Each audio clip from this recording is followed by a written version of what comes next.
Hey guys, welcome back to Let's Play Pokemon Colosseum. And in this episode, we're gonna actually purify some of our Pokemon. What the heck? Yeah, this is something that I actually feel really stupid about. But yeah, first thing we need is we need to talk to this guy, and he'll start telling you about Egan, and his name's Sentinel or something. And he's gonna start talking about the Relic Forest. Let me explain something about the Relic Forest. I thought that the next location that we're going to is actually pretty tough if you're still level 30. And dang it, I just started talking to him again, didn't I? But the next place we're going to is really tough if you're level 30, and as a child, I didn't think you could purify your Pokemon at that point, and so I feel really stupid because you can, and I'm just like, what? I looked at my strategy guide. It actually says to do this before you go to the next location. I feel very stupid about that. Yeah, Yuki, we finally found a small tablet that's spanning through to our generations, and yes, this is very important, so pay attention. And yes, we get a small tablet, and it will let us do something in the Relic Forest involving Celebi. Possibly. Actually, no, it just involves Celebi's power, but that's not the point. Will you please get out of my way? But oh crap, email, we gotta go to work. No, we don't. We got an email from Duncan, and we need to check our PDA and see what's up with that. No, we don't need to go to snag list, but we've had an opportunity to catch a fair amount of Pokemon so far, but yeah. Enough of that. We need to read this email. Some punks are at Mount Battle beating dudes up. Go over there and kick some booty. Okay, Duncan. I'll do just that. But where the crap is Mount Battle? Hey, parents, tell us. Oh, it's Mount Battle. It's northeast. And now you can go there on your map. So let's go ahead and do that. Yeah. That's what we needed to do. But before that, I'm going to take the liberty. And I'm not going to do all this for every single Pokemon, but I'm going to make an exception for my starter, and, because that's what you do, right? That's what you do. Huh. Alright. But anyways, come through here, just like last time. Way to use source material over again. Genius sonority. I was joking. But hey, now if we go up to this, there's a green sparkle. Oh my gosh. There's an Ean file, but I don't care. Yeah, let's go to Blade Leaf? No, that's not a good name. And hey, something's happening. Whoa! It got purified! And yes, that is good, because Bayleaf is going to learn a new move, which is somehow not very good for it. And that move is Sunny Day, and get a crap load of experience, making it elevate a couple levels. Wish I could hold this down, but no, you can't. You gotta press the A button continually. And yeah, wow, already at level 35? That's crazy. But wait. Something happens to your starter Pokemon when it gets around the high 30s. Oh my, it's evolving. I still say this is the best evolving, cinematic of the whole Pokemon series. This just looks so cool. My gosh, it's so awesome. And yeah, that's neat. Because now we have a Meganium! Yay! What does that mean? Not really a whole bunch. I mean, I guess it does get better stats as time goes on, but basically, it's in a new form, and yeah, let's give a new nickname, or a new name, to our new Pokemon. I'm just gonna go something with mythology, and call it Norn. And yeah, I know that makes no sense, but I like it.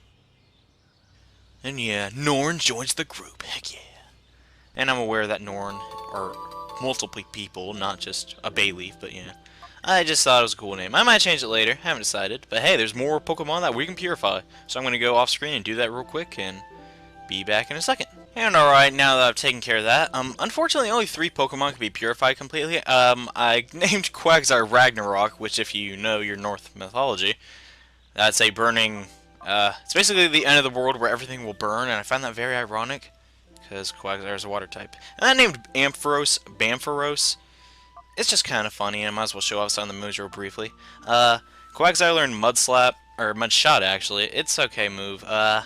Finally, Ampharos has Thunderbolt, which is a very good stab, and you know how much damage that does probably. And yeah, Meganium learned Sunny Day, not really a good move. I'm actually thinking of changing Meganium's nickname. I might do it later, but I haven't fully decided yet. Anyways, that's all we can do here as we gradually purify more Pokemon. We can take them back here and do more stuff like that. You also, for doing that, you get a ribbon, which shows up in the summary. It only shows that it's a Pokemon purified through this game. And I actually used to do that a lot, just purify Pokemon here and try and collect ribbons. Did anyone else do that, or am I just that big of a nerd during the 3rd generation of Pokemon? I probably was. I gotta say, third generation of Pokemon, it may not have had my favorite, like, just... I'm not gonna lie, I liked Ruby and Sapphire and Emerald a ton. It just wasn't my favorite series. I really felt that the music was just, like, the worst part. Like, I just muted that game all the time. There's just way too much water. But... It was when I played Pokemon the most, and I really enjoyed it. If you talk to that girl, you can fight her. She's not really worth it. But that's not the point. We need to get up here and take care of these punks. Let's talk to this lady. Oh no, you can't go through. There's dangerous punks over there. Oh, Duncan told you to come beat the crap out of those punks. Oh, go right ahead. Okay, even though I totally could have just lied to you and you could have got sued. But that's not the point. Alright, up here, guys, is 9 battles before a boss. So, unfortunately, I don't want to do this, but watching this would be rather tedious. So I'm going to speed this up and add some post-commentary in a second. So, be right back when we're done, even though this will gonna take a while. So, start speed up! Alright guys, I can't really see what's going on while speeding through this all, just because I have a crappy computer and everything. So, I guess I'll keep talking about the tangent that was going on before I started the speed up section. And, yeah, that was my favorite, I guess my life of Pokemon in the third generation, which I felt like that was my favorite, because in the first generation, I was really young, I didn't know much about anything, and I really struggled with Pokemon Stadium, so I mean, I didn't play the game that much. There was kind of like a in-between period where I kind of played the crap out of Pokemon Yellow version, and that's where I had my infamous level 62 Kadabra I could never evolve, and it made me so mad. Have I actually talked about that? I don't know, it doesn't matter. But that was on a normal Game Boy Advance, and then I sold both of those, like my yellow version and my Game Boy Advance, for no particular reason. I think I wanted to, like, $1 to buy a popsicle stick or something. I don't remember. And then I'm sitting home, just taking a dump on the couch, I guess something. And I see this commercial for Pokemon Ruby and Sapphire, and I pretty much crap everywhere because that was like the best commercial ever. You probably remember the one. It was like with the Shroomish and the people in the photo booth. And I was just like, oh, holy crap, I forgot about Pokemon, there's new ones, oh my god, I gotta buy them. And so I bought a Game Boy SP, played the crap out of Ruby version. Like crazy. And I love that death. But I kind of got like, after the Elite Four, that game kind of just like, nothing left to do, and it kind of sucked, I don't know. I feel the same way about Black and White, like what's the incentive to keep playing back Black and White? Like, there really isn't, there's no bonus stuff, they're pretty lazy when it comes to Wi-Fi events, but anyways, enough of that. And then, yeah, I just liked trading and stuff with my friends with the link cables. You remember those link cables, they sucked, like you had to jam into the Game Boys just to like hold for 2 seconds, that was so annoying. But, and then, oh my gosh, Fire Red and Leaf Green was announced. I just went like crazy, because they came with those little like wireless things, like, you remember. I was like, oh my gosh, no more link cables, oh! I thought it was the best invention ever, and just, you can put Charizard on anything and sell a Pokemon game, that's just a fact right there.